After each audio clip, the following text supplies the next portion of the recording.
You wake up, you tell yourself, today is the day. Today, you will finally do the thing you've been putting off for weeks, maybe months, and then you don't.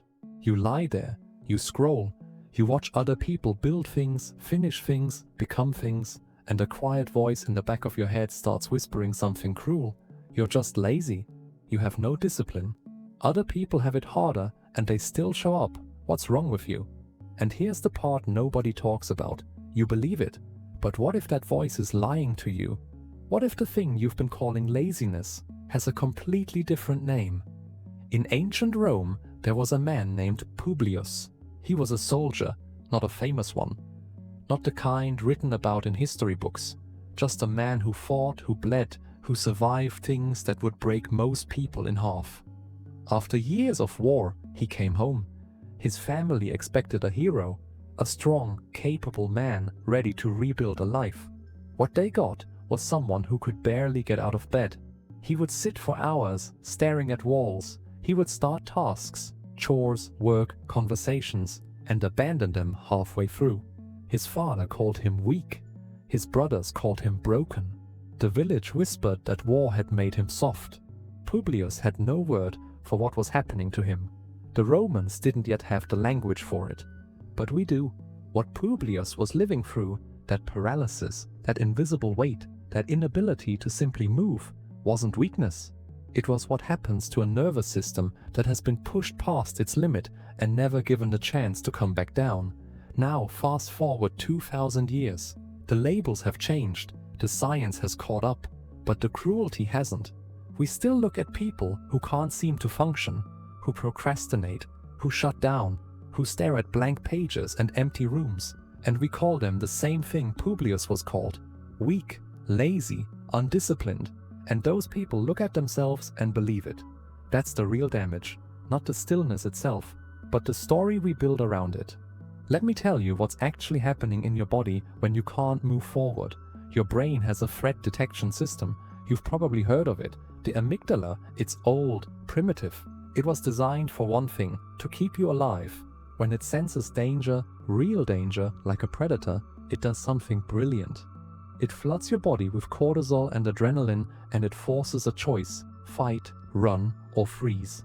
Most people know about fight and flight, but freeze? Freeze is the one nobody talks about, because freeze doesn't look dramatic. It doesn't look like panic. It doesn't look like anything from the outside. It just looks like not doing things. It looks like lying in bed too long, staring at your phone instead of your work, starting a sentence and forgetting why you started it, feeling completely capable in theory and completely unable in practice. That's freeze. And here's the critical part. Your nervous system cannot tell the difference between a physical threat and an emotional one. The predator your amygdala is responding to isn't a lion. It might be a memory, a pattern, a voice that once told you that you weren't enough, that your effort was pointless, that trying only leads to more pain. Think about where procrastination actually lives. It doesn't live in laziness. Study after study in behavioral psychology will tell you chronic procrastination is almost always rooted in emotional avoidance. Dr. Fuschia Sirois at the University of Sheffield spent years researching this. Her findings were blunt. Procrastination is not a time management problem. It is an emotion regulation problem. You're not avoiding the task. You're avoiding the feeling the task brings up. The report you can't start, it carries with it the memory of the last time you tried hard and were told it wasn't good enough.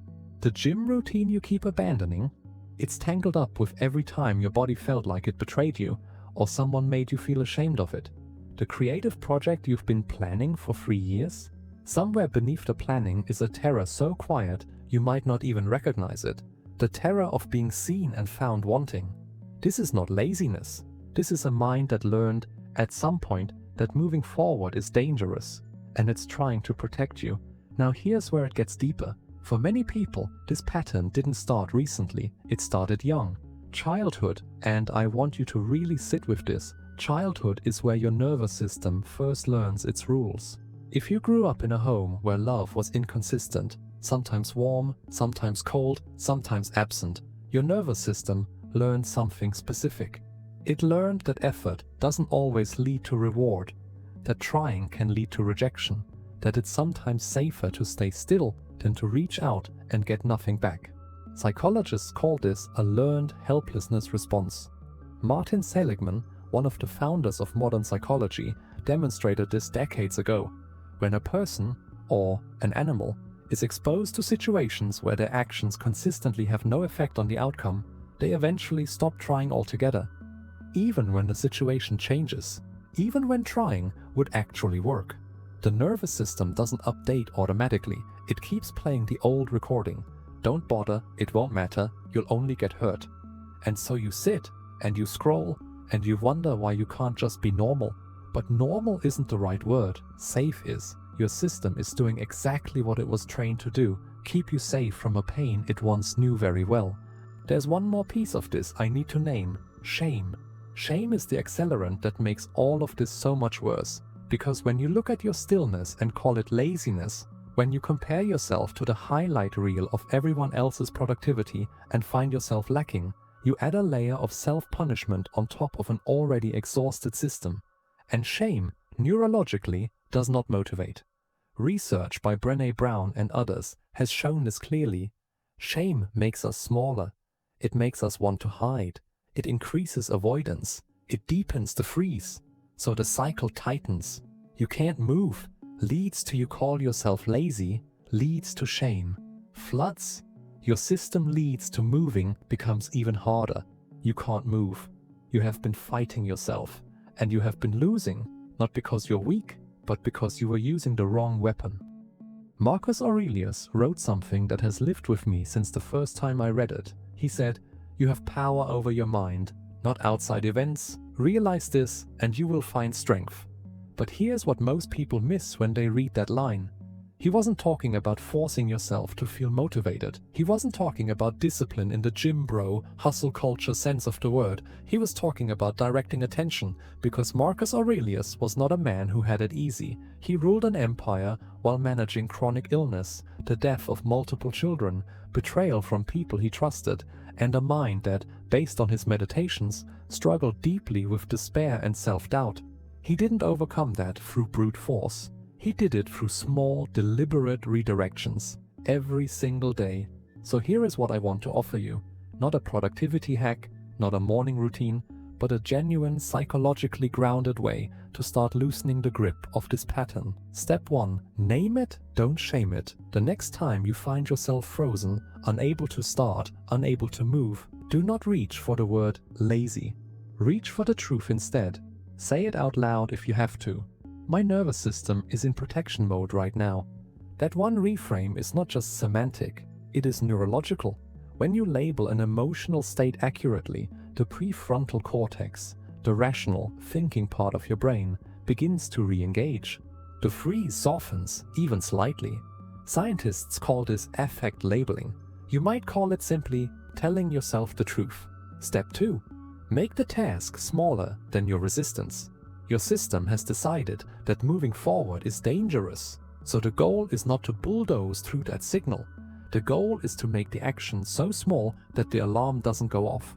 Not write the chapter, write one sentence, not work out for an hour, put on your shoes, not clean the whole house, pick up 3 things. This is not settling, this is strategy. You are teaching your nervous system, slowly and repeatedly, that movement is safe. That trying doesn't automatically lead to pain. Every tiny action completed is a new data point being written into a system that has been running on old, frightened data for years. You are rewriting the recording. Step 3. Separate the past from the present. This one takes time, but it is the most important. The voice that says your effort is pointless, trace it. Where did it come from? Whose voice does it sound like? Because that voice is almost never yours originally. It was given to you by a parent who expected too much or too little, by a teacher who made you feel small, by a relationship that punished you for being open, by a world that kept moving no matter how tired you were. That voice belongs to your past. Your present is not the same. Stoicism teaches us a concept called amor fati, the love of fate, not passive acceptance, but an active choice to take what has happened to you and refuse to let it be the final word. You did not choose what shaped you, but you get to choose what you do with the shape. Step 4. Stop waiting to feel ready. Here is perhaps the hardest truth in all of this. The feeling of readiness, that motivated, clear-headed, energized state you're waiting for before you begin, is often a product of action, not a prerequisite for it. You do not wait for the light to feel warm before you step outside. You step outside and then you feel it. Motion creates emotion. This is not toxic positivity, this is basic neuroscience. Action generates dopamine, even small, imperfect action. And dopamine is the very chemical your frozen, exhausted system is starving for. You don't have to feel like doing it. You just have to do it small enough that your fear doesn't notice. I want to come back to Publius, the Roman soldier who came home from war and couldn't move. History doesn't record what happened to him. That's the point. He wasn't famous. He was ordinary, like most of us. But here is what I believe. I believe he eventually got up. Not because someone finally called him strong, not because he found the perfect morning routine or the right motivational speech, but because one day the story he told himself shifted just slightly from "I am broken" to "I am recovering." That small shift in language, that one quiet reframe, that is where everything begins. You are not lazy, you are a person whose nervous system learned, at some point, that stillness was survival. And now, slowly, imperfectly, without needing to announce it to anyone, you are learning something new. That you can move, that moving is safe, that the life you keep putting off is not waiting to punish you. It's just waiting. If this reached something in you today, something you've carried quietly for a long time, share this with one person who needs to hear it. Not to fix them, just to let them know they're not alone in this. I'll see you in the next one.